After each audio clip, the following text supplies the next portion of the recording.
Hello, everyone. Thank you very much for taking my art class.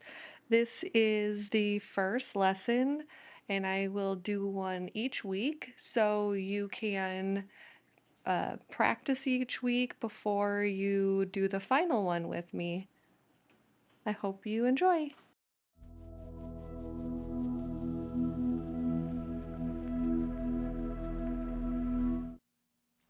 All right, before I get started, I want to show you the supplies I use. So here is the paper I use. Make sure you use watercolor paper. That's going to give you good results. You could choose any color you want, but I am choosing all these different types of greens. I don't know what it is about green right now, but that seems to be my favorite. There's no brand that you have to use. You can just choose your favorite. Here are my favorite two brands that I use. And again, you don't have to use the same kind I do. Any watercolors will work. Uh, Also, these I like because they have all these tiny little cubes that you can use, and then you can test them out on this paper so you could see what they look like. And to get started, I will spray them.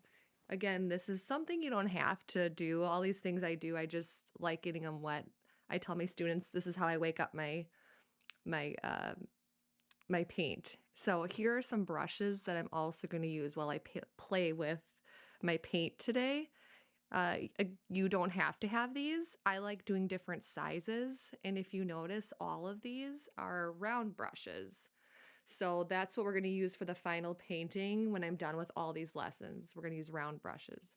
Use whatever size you want. Use whatever brand you want.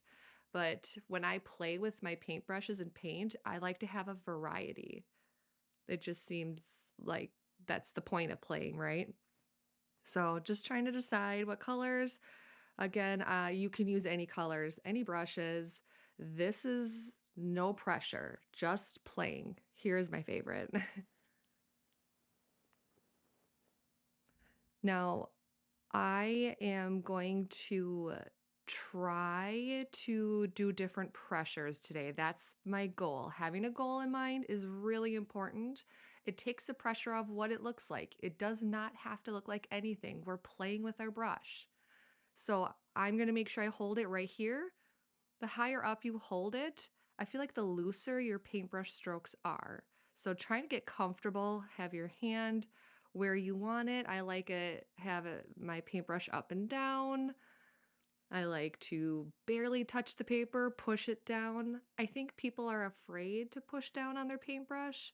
But again, we're playing. We're playing with the brush. What does it do when I do this? What does it do when I do that?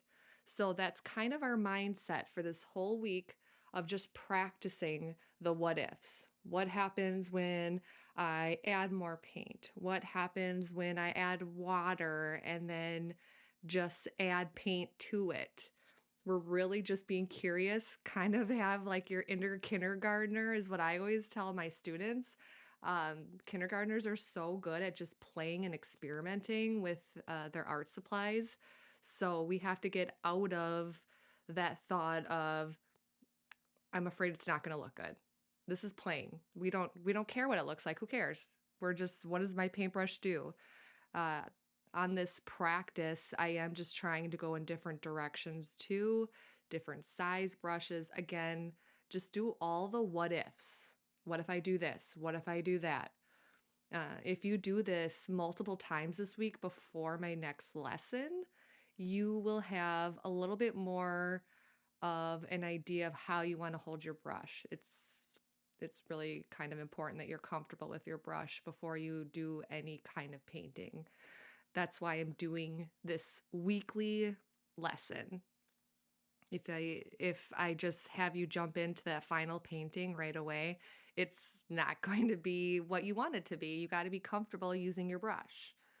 So here did switch I did switch paintbrushes. So it's a little hard to tell because they're kind of similar in size, but that's what I'm going to do. So the rest of this a rest of this time that I am playing, I'll just do different brushes. And do you have to do exactly what I do? Absolutely not. You can try different things. Feel free to try different type of brush strokes, but I really want you to focus on experimenting and figuring out the pressure you need for your paintbrush to make thin lines and thick lines. Those are your two main goals. Play with your brush and uh, figure out how to hold your brush to make thin and thick lines. Enjoy practicing, and I will see you next week. Please uh, leave any pictures in the comments if you do decide to practice, but don't feel any pressure to share because sometimes when you first start out and you're trying to share pictures, you feel a little embarrassed. That's okay. I like to share my artwork because it makes me really be proud of what I do. And it's okay if someone doesn't like it or not, because this is my art. So enjoy your practicing. Thank you for watching.